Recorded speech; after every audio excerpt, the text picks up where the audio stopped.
আমার জায়গায় যদি আজকে অন্য কোনো মেয়ে থাকতো না, বিশ্বাস করুন আত্মহত্যার পথ বেছে নিত। যারা আমার এআই করা নোংরা ফটো দেখে মনে করছেন যে টুম্পা এবারে যাতা করলে পড়েছে, তাদের বাড়ির মা বোনও যদি হতো তাহলে পরে তারাও আত্মহত্যার পথ বেছে নিত। আমি যেই গ্রামের থেকে বিলং করি, এই গ্রামের অন্য কোনো মেয়ে হলে পরেও সেই একই কাজটা করতো। কিন্তু একটা কথা জানেন, তাই নোংরামি, আপনাদের এই জেহাদি মানসিকতা আমাকে আরো শক্তিশালী করে তুলছে। এই মানসিকতাকেই আমি অ্যাকচুয়ালি জেহাদি মানসিকতা বলছি। একটা মেয়ে হোক বা ছেলে, যে কোনো মানুষ যদি কোনো কথা বলে, আপনাদের যদি সেই কথা না পোষায়, আপনি সেই কথা নিয়ে সমালোচনা করতে পারেন, তাকে কাউন্টার জবাব দিতে পারেন, কিন্তু কখনোই তার ছবি নিয়ে অশ্লীলভাবে এই করা ফটো সোশ্যাল মিডিয়ায় ফেলে কোনো নোংরামি করতে পারে না। এই মানসিকতাকেই আমি জেহাদি মানসিকতা বলেছি। আর যারা এই জেহাদি মানসিকতাকে গোটা মুসলিম সমাজের উপর চাপিয়ে দেওয়ার চেষ্টা করছেন, তাদের প্রত্যেককে আমি বলবো, একটুখানি আমার এলাকায় এসে ঘুরে যান, দেখে যান, একটু মানুষকে জিজ্ঞাসা করুন। কোনো হিন্দু সনাতনী কাউকে জিজ্ঞাসা করতে হবে না, মুসলিমদেরকেও জিজ্ঞাসা করুন, তারাই বলবে যে আমি তাদেরকে ঠিক কতটা সম্মান করি, কতটা শ্রদ্ধা করি। আমার প্রচুর এরকম মুসলিম বন্ধু বান্ধব রয়েছে, তাদের সাথে আমার সম্পর্কটা কিরকম, একটু তাদেরকে এসে নিয়ে জিজ্ঞাসা করে যান, তাহলে আপনারা উপলব্ধি করতে পারবেন। আচ্ছা, আপনাদের এইটুকু কমন সেন্স মাথায় নেই?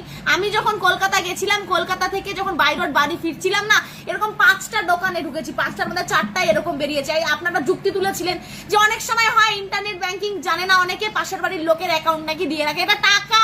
আর এটা 2026, আগের দিন নয় যে আমি ইনকাম করবো অন্যের বাড়ির লকারে রেখে আসবো। এরকম গাধার মতন, মূর্খের মতন যারা কথা বলছে, তাদের উপর আমার হাসি পায়, বিশ্বাস করুন হাসি পায়।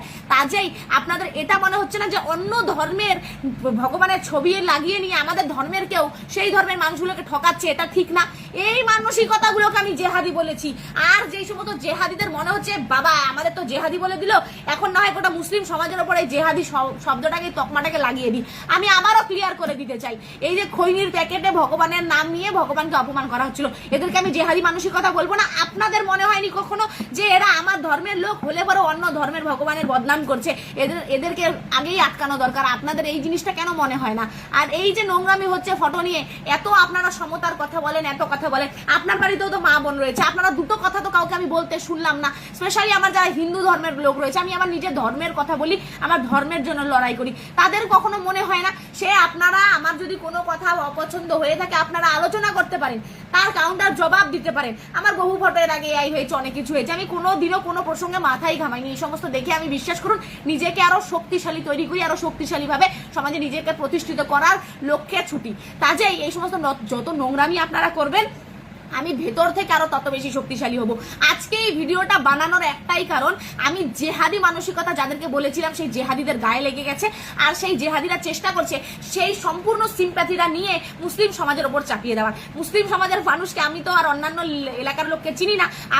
আপনাদের যদি কোনো ডাউট থেকে থাকে আমার এলাকায় আসুন, এসে নিয়ে মুসলিম আমার যত বন্ধু বান্ধব, দাদা কাকা যারা রয়েছে, তাদেরকে আমি কতটা সম্মান শ্রদ্ধা করি, একটু এসে নিয়ে শুনে যাবেন, তাহলে পরে আপনাদের কাছে সবকিছু জলের মতন পরিষ্কার হয়ে যাবে। আজকে ভিডিও বানানোর একটাই সব থেকে বড় বিষয়, সেটা হচ্ছে আজকে আমার মতন মেয়ের ফটো নিয়ে এরা নোংরামি করছে। তার মানে এরা কতটা বিষাক্ত মানসিকতার হতে পারে, কতটা জেহাদি মানসিকতার হতে পারে, একবার ভেবে দেখুন। আজকে এই কাণ্ডগুলো যে আগামী দিনে কোনো সাধারণ ঘরের কোনো মেয়ের সঙ্গে হবে না, আপনি আজকে মজা নিচ্ছেন, আপনার ঘরের মা বোনের সঙ্গে হবে না, এটা কি আপনি তার গ্যারান্টি দিতে পারেন? আপনার ঘরের মেয়ের সঙ্গে হবে না, এই গ্যারান্টি কি আপনি দিতে পারেন? আমি তো অনেক শক্তিশালী মানসিকভাবে, আরো শক্তিশালী হয়ে যাচ্ছি। আমাদের একটা চুলো বাঁকা করতে পারবে না, তার কারণ আমি অন্যায়কে প্রশ্রয় দিব না। অন্যায়ের চোখে চোখ রেখে কথা বলার ক্ষমতা টুম্পার বুকের পাতায় আছে।